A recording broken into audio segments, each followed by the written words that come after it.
Bisnis ini berjalan dari 2023 waktu aku kelas 2 SMA, dan pada saat itu memang aku tuh suka banget mendaki gunung atau kayak main-main ke pantai dan lain sebagainya. Dari situlah timbul kayak perasaan, kenapa aku nggak bikin persewaan alat camping aja gitu.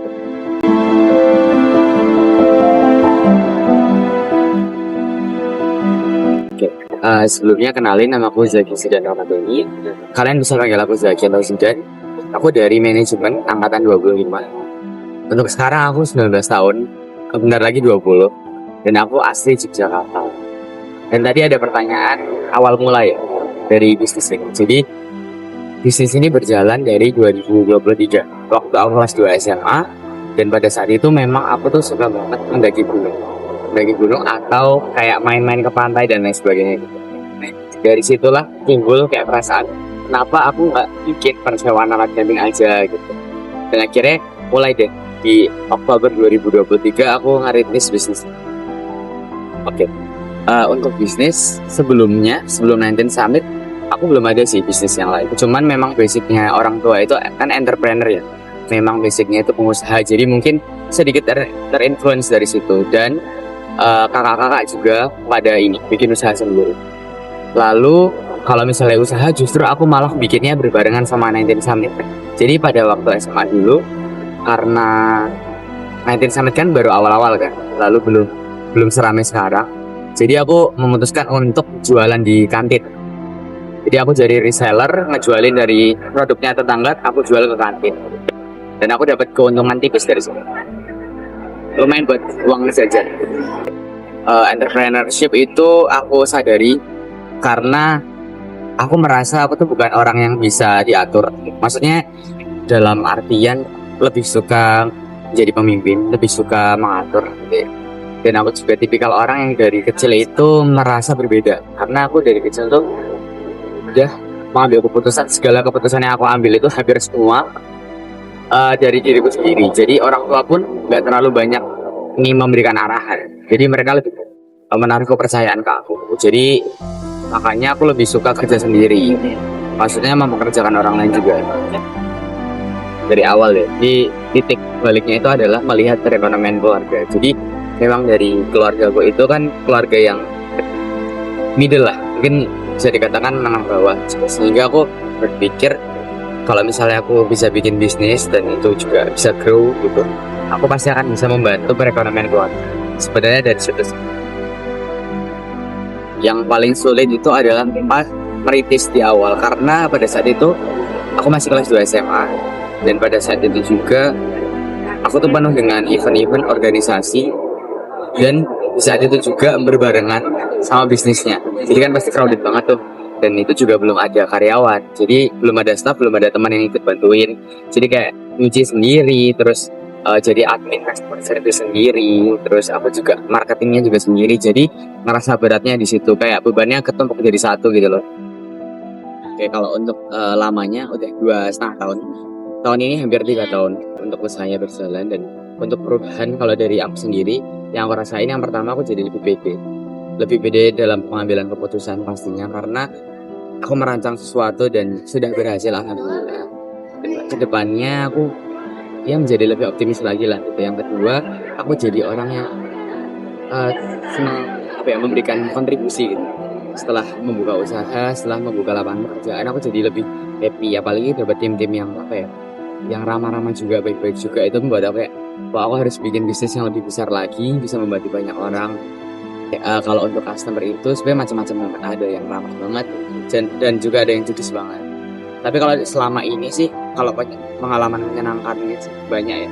Bahkan ada customer yang dari luar kota berkali-kali tuh mampir ke 19 Summit, dan itu tuh bener-bener gak cuma sekali gitu loh, 2 kali 3 kali jadi pelanggan yang setia gitu. Dan itu mereka juga pada akhirnya kayak nanti mutualan IG sama aku, sama staff yang lain juga. Jadi kalau misalnya satu momen itu nggak ada, karena banyak sekali momen yang menyenangkan bersama customer.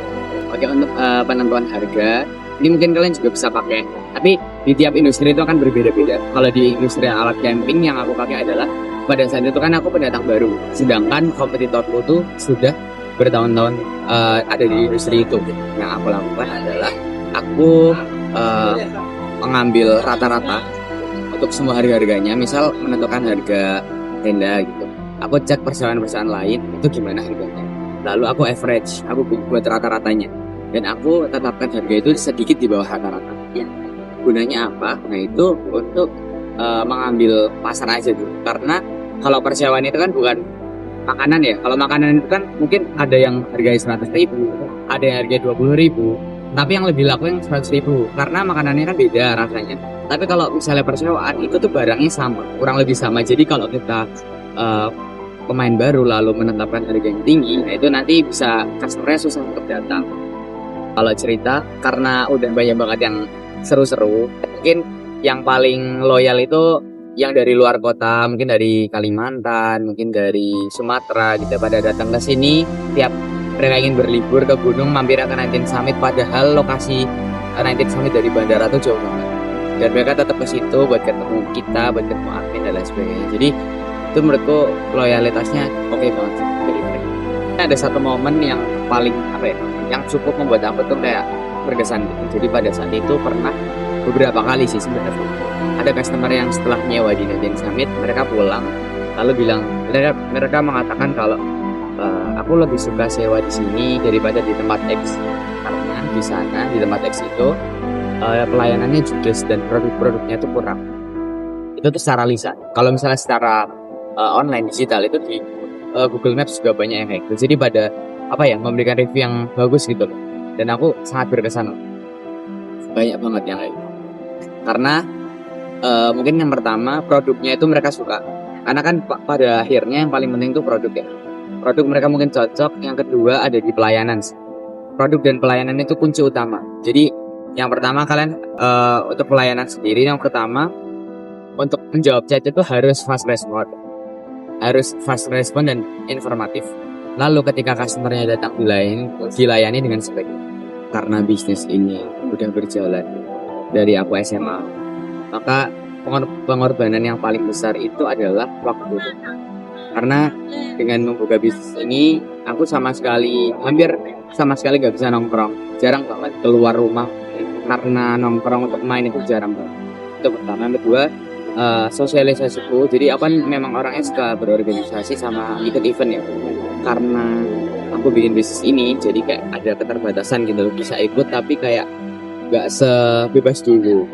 Terus yang ketiga juga waktu sama orang tua, waktu sama teman, waktu sama pasangan itu tuh kayak berkurang banget karena bisnis ini. Cuman di satu sisi juga aku berpikir dengan ada bisnis ini aku tuh bisa ikut tadi kayak berimpact untuk banyak orang. Aku suka banget ya, untuk keluargaku, untuk mungkin calon karyawan yang ingin mencari lapangan pekerjaan, itu tuh aku rasa aku bisa membantu orang lain tuh aku suka banget. Kalau kompetitor sebenarnya tuh baru mulai banyak banget tuh di 2025. Itu tuh benar-benar banyak banget kompetitor. Dan kalau misalnya rasa takut tersaingi itu pasti ada ya. Aku tuh nggak pernah tenang kalau banyak kompetitor. Cuman aku berpikir gimana caranya 19 Summit itu tetap bisa sustain. Apa sih yang perlu kita improve? Apa sih yang perlu kita tambahkan atau kurangkan di pelayanan kita? Terus kayak marketingnya harus diapain lagi dan lain sebagainya. Jadi memang perlu ada rasa takut dan juga harus evaluasi terus. Endgame-nya adalah aku ingin membantu banyak orang. Aku tuh pengen di fase yang aku tuh udah punya banyak uang. Saking banyaknya aku jadi gak terlalu memikirkan itu gitu loh. Jadi fokusku adalah membantu orang, mungkin bisa dari segi materi, mungkin bisa dari kontribusi sosial dan lain sebagainya. Jadi endgame-nya dari semua ini adalah membantu orang. Untuk Gen Z ya, kalau misal kalian ingin membuka bisnis, sebenarnya yang pertama tuh kenali diri kalian dulu, supaya kalian tuh butuhnya apa, yang ingin kalian tingkatkan tuh apa. Semisal jawabannya adalah menjadi entrepreneur, nanti yang pertama kali harus kalian lakukan adalah riset. Kalian tuh mau berjalan atau berusaha di industri apa, jadi pengusaha di industri apa. Setelah kalian sudah menemukannya, kalian rancang sedemikian rupa dari konsepnya, nanti gimana cara menjalankannya, marketingnya itu gimana. Nah setelah itu semua dapat, kalian eksekusi dengan sebaik-baiknya dan sedisiplin mungkin. Itu sebagai kuncinya. Jadi yang pertama itu analisis dulu, terus kalian bikin konsepnya lalu eksekusi. Banyak yang berhenti di eksekusi pada cuman kayak takut untuk memulai gitu loh. Padahal kalau udah dimulai nanti malah kita bisa banyak belajar dari itu. Jadi jangan ragu untuk memulai, tapi harus dengan kalkulasi juga. Akhir ada quotes dari aku, mungkin kalian juga udah pernah dengar, sering dengar itu Fortis Fortuna Advat. Jadi sebagai Gen Z kita harus jadi orang yang berani, tapi dengan penuh kalkulasi. Jadi nggak ada orang yang pemenang itu dia nggak berani, itu nggak ada. Jadi harus berani mengambil keputusan, berani mengambil kesempatan, kita eksekusi sebaik